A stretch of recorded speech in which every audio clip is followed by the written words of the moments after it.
It was the evening of July 10th, 2024, when a passerby stopped on the Clifton Suspension Bridge in Bristol.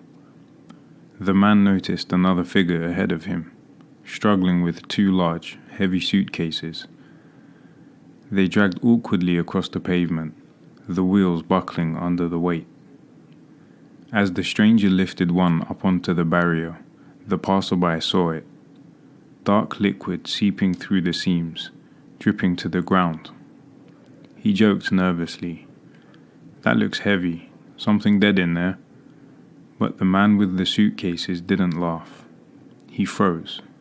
Then, without a word, he abandoned the cases and walked quickly away into the night. The passerby called the police, and when the police opened the bags, the truth was worse than anyone could have imagined. Inside were human remains, carefully packed, wrapped, and discarded. And within hours, detectives realized this wasn't just a murder. It was the beginning of one of the most harrowing investigations the Metropolitan Police had ever faced. This is the story of Yostin Mosquera, the Colombian porn actor who murdered two men, dismembered them, and tried to scatter their remains across the UK. The men whose remains were found in those suitcases weren't nameless. They were Paul Longworth, 71, a retired handyman, and his partner, Albert Alfonso, 62, a swimming instructor originally from France.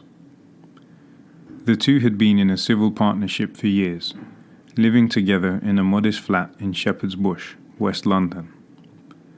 Friends described them as inseparable, a warm, loving couple who embraced life openly. Alfonso was lively, social, and deeply connected to his community. Longworth was quieter, more reserved. Together, they made a life that those who knew them said was defined by trust and companionship.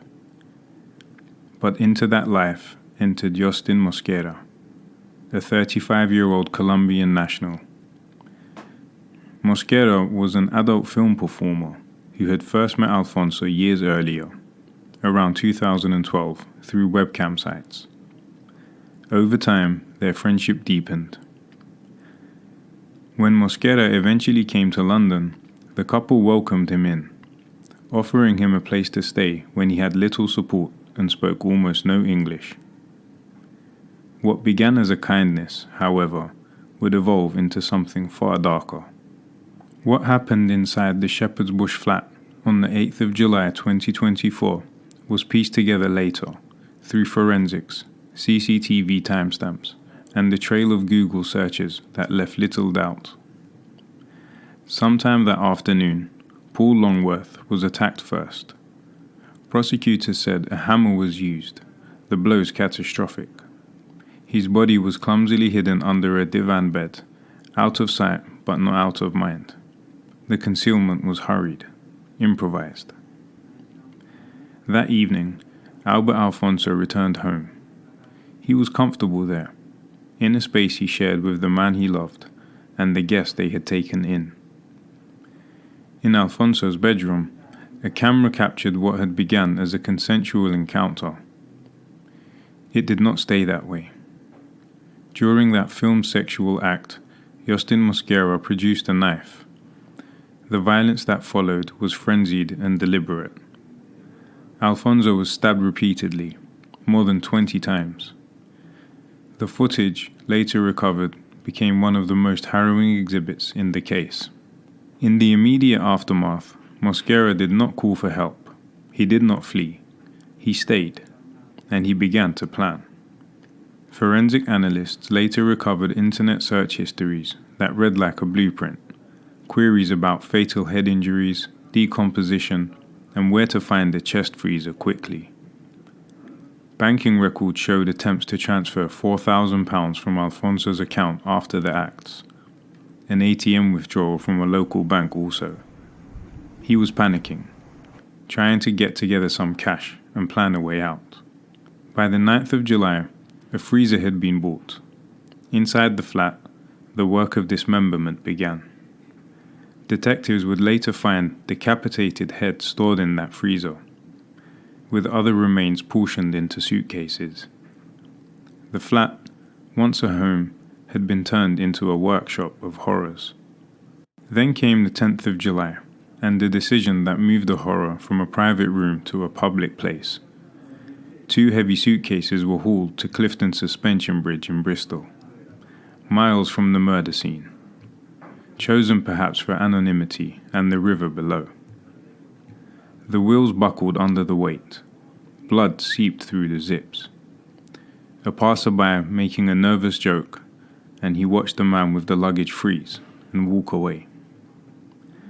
Police were called. The suitcases were opened. Inside, human remains, carefully wrapped, methodically like a butcher would. Within hours, officers in London were knocking on the door of a flat in Shepherd's Bush, and what they found there were blood patterns, tool marks, the chest freezer, completing the picture of what had happened to Paul Longworth and Albert Alfonso. This was no sudden loss of control. It was staged, sustained, and chillingly organized. When detectives pieced together the timeline, they were struck by how deliberate every move was. This wasn't the chaos of a man who panicked. It was the work of someone who planned his next steps with cold precision. The man dragging those bloody suitcases through Bristol was quickly identified as Yostin Mosquera, a 35-year-old Colombian national. To the outside world, Mosquera was known for his work as an adult film performer. But in court, prosecutors painted a very different portrait. A drifter who used charm, looks, and dependency to entangle himself in the lives of others. Mosquera had first met Alfonso online, years earlier, through adult webcam sites. What began as a digital acquaintance turned into something more. By 2012, he was visiting the UK, eventually being welcomed into the home Alfonso shared with Paul Longworth. He spoke little English, relied heavily on his host for support, and seemed to slip easily into their lives. But behind the smiles and cultivated relationships, investigators said Mosquera was nursing resentment and opportunism. Phone data showed he kept in regular touch with contacts abroad, often discussing money, travel, and ways to extend his stay in Europe. To Longworth and Alfonso, he was a guest. To detectives later, he looked more like a man searching for an angle to live off of others. The tipping point came in July 2024. In just 3 days, the couple's life was destroyed. The hammer attack that killed Paul, the sexual encounter that ended with Albert's brutal stabbing, the freezer purchase, the cash withdrawals, all pointed to one man who had crossed from dependent guest to calculating killer. Even the suitcases themselves told a story. Forensics teams found traces of Longworth and Alfonso's DNA inside, alongside tool markings linking directly to equipment bought in the days after the murders. It was as if Mosquera had tried to script his own cover-up, but had left a trail of receipts and digital breadcrumbs for detectives to follow. By the time of his arrest, the question wasn't whether he had done it. The evidence was overwhelming, but why he had done it. When Yostin Mosquera stood trial at the Old Bailey, the courtroom was packed. Not just because of the gruesome nature of the murders, but because of the sheer coldness with which he carried them out. Prosecutors laid out a timeline that was as chilling as it was methodical. Jurors were shown CCTV footage of Mosquera dragging the heavy suitcases through the streets of Bristol, blood already seeping from the seams. At one point, a passerby actually confronted him, asking if he needed help. Mosquera brushed it off with a casual lie, saying he was just moving. The court also heard how he had bought a freezer, presumably to store the remains before attempting to dispose of them. Receipts, bank statements, and mobile phone records tied every step of his actions together. He wasn't just caught by chance. He had left behind a trail of proof at every turn. But perhaps the most disturbing detail came from the post-mortem reports. Paul Longworth had been killed by a severe blunt force trauma to the head, most likely inflicted with a hammer. His partner, Albert Alfonso, was found to have died from stab wounds to the neck. The brutality wasn't just shocking, it was deeply personal and captured on video. Throughout the trial, the jury also learned about Mosquera's history with the couple, how Albert had first met him online, how he'd been taken into their home, supported, even cared for when he was struggling. That generosity was ultimately repaid with betrayal and violence. The defense argued that Mosquera hadn't intended to kill, that it was a moment of madness, but the prosecution tore that apart. The freezer purchase, the calculated cash withdrawals, the clean-up attempt, the lies to bystanders. This wasn't madness, it was murder, covered in planning. After weeks of harrowing testimony, the jury deliberated for just 4 hours before finding him guilty of double murder and the judge sentencing him to life with a minimum of 28 years to be served. Two men, loved by their community, opened their home to someone they believed needed help. Instead of gratitude, they were met with violence, betrayal, and death. The story of Paul Longworth and Albert Alfonso isn't just about a brutal double murder.